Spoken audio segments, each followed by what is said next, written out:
What is Sabbath? Sabbath is a biblical principle where every week you set one day aside from work for rest. The creation account in Genesis tells us that after creating the world and everything in it, God rested from his work. Genesis 2:3 says, "So God blessed the seventh day and made it holy, because on it God rested from all his work that he had done in creation." If the God of the universe rested from his work, why would we not have the same need? We rest because he does. Sabbath is actually a command given to us among the 10 Commandments in Exodus 20. Remember the Sabbath day to keep it holy. 6 days you shall labor and do all your work, but the seventh day is a Sabbath to the Lord your God. What we always need to keep in mind about God's commands for us is that his commands for us are for our good. Deuteronomy 5:15 says,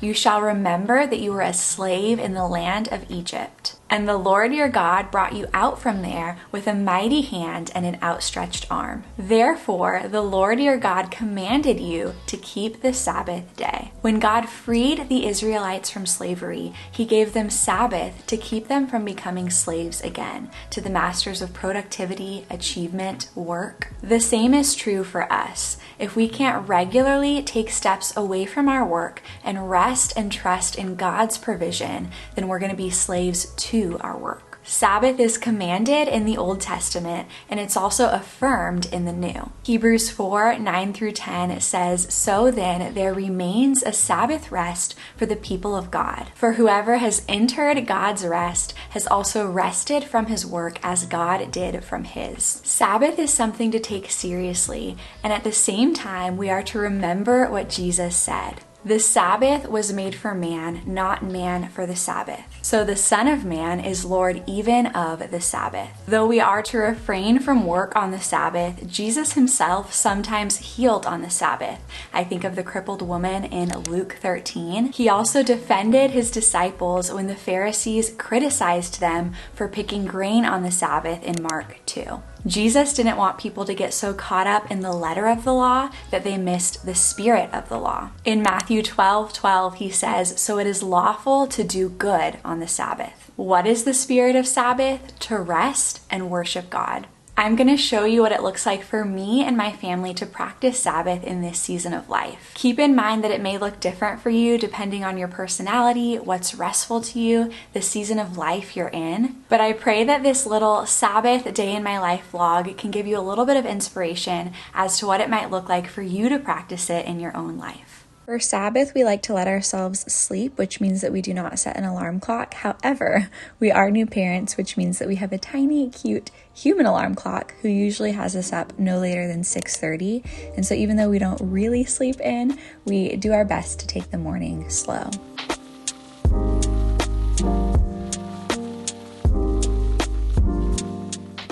Tyler usually makes his coffee pretty soon after waking up, so this morning we put Judah down on his playmat for a little tummy time where Daddy could see him, while I hopped in the shower for a little rinse off and got dressed for the day. Then it was time to make some breakfast with my little helper.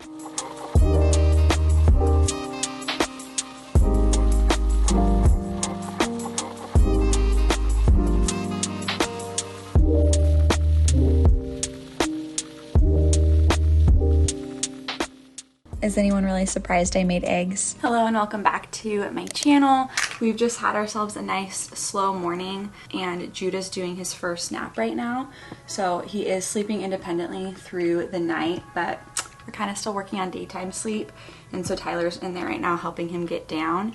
And while he does, I'm just gonna do a little bit of makeup, also do a quiet time. But I thought I would use this chance to chat with you a little bit about Sabbath. So Sabbath is something that we've been practicing for most of our marriage, but we've definitely gone through seasons where we've been more consistent with it, and then some seasons where we haven't been consistent or as consistent with it, and then other seasons where maybe schedules are just all over the place or you're traveling a lot and we just do the best that we can. Like even last weekend, we were up in the Bay Area visiting some of my family, and it didn't really happen. I mean, we didn't work, but it also wasn't like intentional time set aside to rest. We were kind of just like go, go, go, seeing a bunch of people, which was super, you know, sweet in its own way. But anywho, so it always kind of looks a little bit different, and we're always sort of evaluating like what feels restful for us to do or not do on this day, what feels connecting for us as a family. But that is always ultimately the goal, is to rest, to worship, and to intentionally connect with God and each other. For me, I am such a task-oriented person that Sabbath used to be really, really hard for me, but now it's probably the day that I most look forward to for that reason, because it is the one day where I don't allow myself to have a to-do list. I don't have anything to quote unquote get done, and it just feels like I can be fully present in and enjoy the day. I feel like a lot of times when I feel overwhelmed during the week with things to do, I don't know, it's just really helpful to know that there's going to be a day where there's just a full break from all of that. So some things we don't do on the Sabbath: social media. And for me, that's largely in part because social media is a big part of my work, and so kind of just refraining from all work on the Sabbath. And typically that would include filming, because that's a part of work for me. But today I really did want to be able to show what it looks like to practice Sabbath for a part of this vlog, so it's a little bit of an exception. But typically no social media, no filming, no any type of work, emails, housework, any sort of rigid plans. Now, we're not legalistic with this at all. Like, typically I wouldn't try to do laundry on the Sabbath, but a couple weeks ago Judah had multiple blowouts, and so we're like, well, we're not just letting this soak into the onesies for an extra 24 hours, and so we did laundry. So we do have things that we try to avoid, but we're not legalistic about it in the same vein. And then we do also try to avoid any sort of obligations for the most part on Sabbath, but also recognize that Sabbath doesn't have to mean just like isolating yourself from the world and spending all day journaling. Like, community and relationships are also restful and are also part of that goal of connection. And so that's something that we try to prioritize. But then of course sometimes things come up that are more so like events to be at that are really important to us to participate in, that we want to participate in, that happen on Sabbath. So like, for example, today one of my best friends, Kirsten, is it's her baby shower, but she lives all the way in like the Louisiana, Mississippi area, but they're having like a Zoom option for her friends that are far away because she moved in this past year, and so I absolutely want to be a part of that. And so again, we have our things that we generally try to aim for on the Sabbath, but we're not rigid with it. I feel like another question I've gotten a lot is, how do you plan for Sabbath? And I'm sure it looks different for everyone, but for me at least, every week I map out my week. And so I literally sit down with a physical planner, because I'm old school like that, and I look at every single thing that needs to get done that week, from work tasks, deadlines, housework, laundry, grocery shopping, meal planning, like all of it. And as I map out my week, I plug in when, which day, and when that's going to get done. And as I do that, Saturday is just fully blocked off from that. I know that Saturday is not an option to plug those things into it, and so that kind of eliminates some of the stress, where it's not like I'm, you know, just going through my week without having forethought and then getting to Saturday and being like, oh well, how do I do these other things, and feeling stressed about that. Like, I've already planned it all out, and Saturday does not include any of the to-do list. And so for me, that's kind of how we sort of plan that out. And then another question on that note is, when is the Sabbath? Is it Sunday? Is it Saturday? Does it have to be Sunday? Does it have to be Saturday? And the answer is that in Jewish tradition, Sabbath was always on Saturday. So it was actually sundown on Friday to sundown on Saturday. And if you're practicing like the original way, then that would be it. In modern American culture, a lot of people tend to view Sunday as the day of rest, because Sunday is the day we go to church, so it's the day of worship. But for a lot of families that are in ministry, like our family, Sunday is actually a very full work day. Like Tyler, for example, needs to be at the church at like 6:30, I think it is, on Sundays, and it's just a really full day. And so for that reason, we choose to practice it on Saturday, because it's the one day that we can devote an entire day to just eliminating work and focusing on rest and worship. But also, it doesn't have to be a rigid day of the week. I have some other friends who are in ministry who make Monday their Sabbath day, because that's the day that they have off and they spend it together as a family, and that's sort of their day. But I would just say whatever day works best for you in your schedule, or even people who have schedules that are unpredictable or changing every week, and that day needs to change. I think the important part of it is the heart behind it, is intentionally setting aside a day every week to rest and to worship God. The beauty of not having anything to do or having any rigid plans is we can wake up and again just be present in the day and just decide, what is it that we want to do today? And so I am going to finish up my makeup really quick, do a nice little extended quiet time, and then once Judah's up from his nap, there's a coffee shop that we went to a couple weeks ago that we loved, and so I think we're gonna just meander on over that way, get ourselves some coffee, and see what the day holds. Now that we have a baby, Tyler and I do our best to tag team to make sure that each of us has a little bit of alone time throughout the day to spend time with God or do other things that fill us up.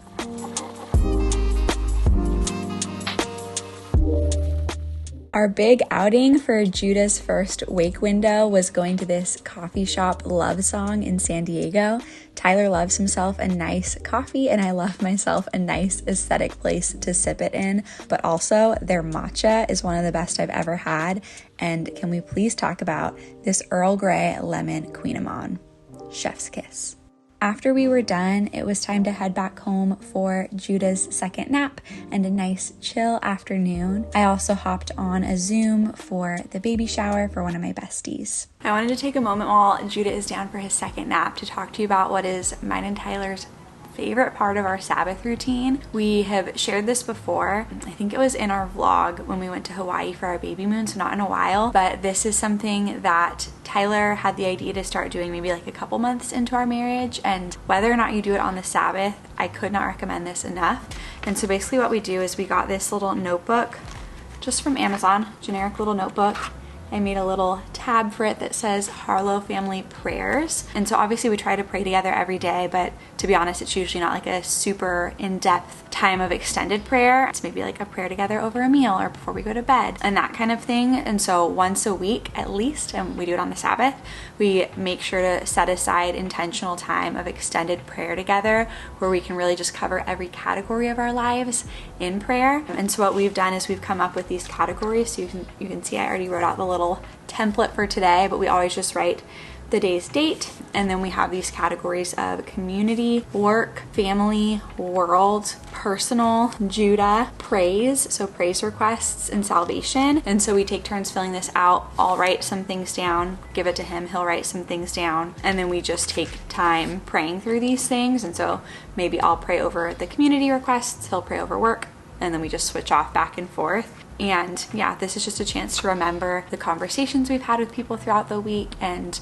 make sure we're lifting those things up in prayer and praying together. There's just something so powerful about it. One, because prayer is powerful and it's talking to the God of the universe and it changes things, but also doing that together. And we do also intentionally do this as Judah is awake. And so usually we'll do it like right after he gets up from his nap because he's like most calm and happy and content at the beginning of his wake window rather than the end when he's starting to get tired again. But we like the idea that he can observe this and as he gets older, participate in this with us and just have this be a family prayer time. And I feel like every single week when we do this, we just come away from it and we're like, man, we just feel so connected to each other and we feel so in step and aligned, and it just feels incredible to cover everything in your life in prayer. So anyhow, this is what we have. It's just a little simple notebook. I thought it would be so cool to have like a beautiful resource specifically made for this, and I don't know, that could be something that is fun to work on one day in the future, who knows. But yeah, I highly recommend doing this. Favorite part of our Sabbath routine. One of the beautiful things about Sabbath is that as you slow down, it creates a space to connect in a way that can sometimes feel harder to do in the hustle and bustle of everyday life. But God can take even the biggest mess and make it work in His plan. He feeds me, He guides me, He looks after me. I have everything I need. I was just reading Judah, the Psalm 23 in the Jesus Storybook Bible, which talks about God being the good shepherd. And it made me think of one other thing that we try not to do on Sabbath, and that is buy unnecessarily. So again, we're not like rigid with this. We went out and got a coffee today, but it's a day that we try not to just be consumers in terms of just like accumulating more stuff, because I feel like that can be such a drive during the week in terms of like working so you can have different things or whatever that can like slip into your mindset throughout the week. And so being intentional about not having that be the focus on Sabbath is just a reminder that to one, be grateful for everything we have, and to be reminded that we have everything we need and that God has provided everything we need, and to pause from this mentality that is constantly looking to accumulate more. And it made me think about that in this section of Psalm 23 here, where it says, He feeds me, he guides me, he looks after me. I have everything I need, and I feel like Sabbath can be a chance to pause and to remind ourselves that we have everything we truly need in him and we don't have to seek after more. One of our Sabbath staples is to go on a walk together as a family, and I feel like on these walks we always end up having some of our best, most important conversations. A lot of times we'll eat at home on the Sabbath, but this particular day we were feeling a break from cooking and a hankering for the Lord's chicken. Once we got home, it was time to do Judah's bedtime routine, and once we got him down, Tyler and I had a bit of intentional time together, then watched a show together before having an early night. I hope you enjoyed this Sabbath day in my life. Be sure to give this video a thumbs up if you did, and I will see you in my next one. Bye.